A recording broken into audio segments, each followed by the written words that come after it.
বিশ্বকর্মা ও মনসা পুজো উপলক্ষে সংবর্ধনা সভা অনুষ্ঠিত হলো বেরমজুর এলাকায়। সুন্দরবন সন্দেশখালী বেরমজুর এলাকার সাধারণ তৃণমূলের কর্মীদেরকে নিয়ে বিশিষ্ট রাজনৈতিক ও সমাজসেবী নারায়ণ ভৌমিক ও সন্দেশখালীর কর্মাধ্যক্ষ দীপিকা পোদ্দারের যৌথ উদ্যোগে বিশ্বকর্মা ও মনসা পুজো উপলক্ষে গুরুজন সংবর্ধনা অনুষ্ঠান হলো। বিশিষ্ট রাজনৈতিক ও সমাজসেবীদের উপস্থিতিতে কলকাতার আরজিকর তিলোত্তমা জাস্টিস বিচারের দাবিতে ও জুনিয়র ডাক্তারদের চিকিৎসা করার আহ্বান জানিয়ে সুন্দরবন সন্দেশখালীর সার্বিক পরিস্থিতি নিয়ে গুরুত্বপূর্ণ আলোচনা সভা করা হয়।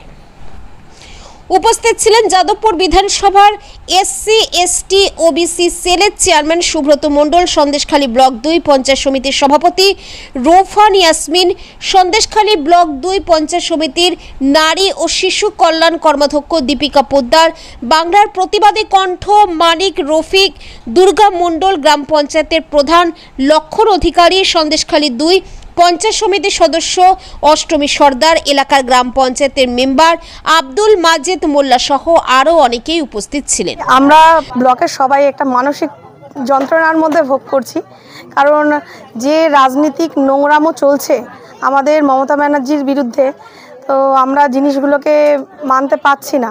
আমরা সবাই চাই যে তিলোত্তমা জাস্টিস পাক, তা সত্ত্বেও যে নোংরামোগুলো ছড়াচ্ছে এগুলো মানার ইয়ে নেই। যার জন্য আমাদের বাড়িতে পুজোতে আমরা আমাদের বন্ধু বান্ধব, আমাদের কলিগ যারা আছে সবাইকে একসাথে নিয়ে একটা গেট টুগেদার মতন করলাম।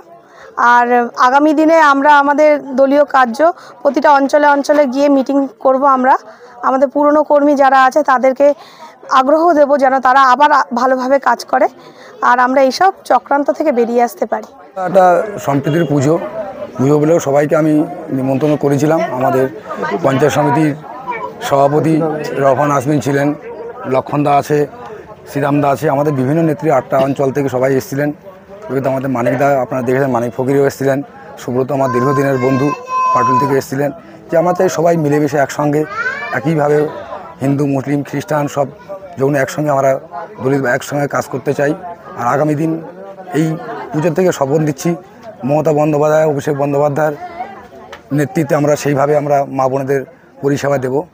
এইটার জন্য সবাইকে আমন্ত্রণ করা, আর সবাই এসেছিলেন, তারা তো আপনারা দেখেছেন। সবাইকে নিয়ে একটা সম্প্রীতির বাঁধনে বেঁধেছে, সবাই এখানে এসেছিল, সবার সুখ দুঃখের কথা সবাই আমরা আলোচনা করেছি। আমাদের ব্লকের যে রাজনৈতিক দিক প্রেক্ষাপট সেটাও আমরা আলোচনা করে নিয়েছি। আমরা পরবর্তীতে এটা নিয়ে আমরা একটা বড় মিটিং ডাকবো এবং আলোচনা করব।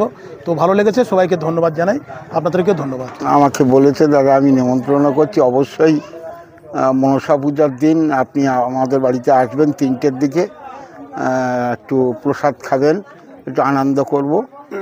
আমি সেইভাবে এসে দেখছি যে সুন্দর একটা পরিবেশ, সুন্দর একটা সবাইকে নিয়ে হিন্দু মুসলিম আদিবাসী সবাই দেখি এখানে উপস্থিত, অনেকই মানুষ এখানে উপস্থিত আছে। আমি এসে খুব গর্বিত যে সুন্দর একটা পরিবেশের মাঝখান থেকে নারায়ণ এবং দীপিকা পোদ্দার ছোট বোন দুজনে যে পূজাটা করে মানুষের কাছে যে একটা বার্তা দিয়েছে এবং তাদের আদান প্রদান, তাদের আলাপ ব্যবহার, তাদের যত্ন খাতিরের কোনো ত্রুটি নেই। আমি দেখলাম ওরা খুব সুন্দর একটা পরিবেশ তৈরি করতে চাইছে। আমি খুব আনন্দিত এবং গর্বিত।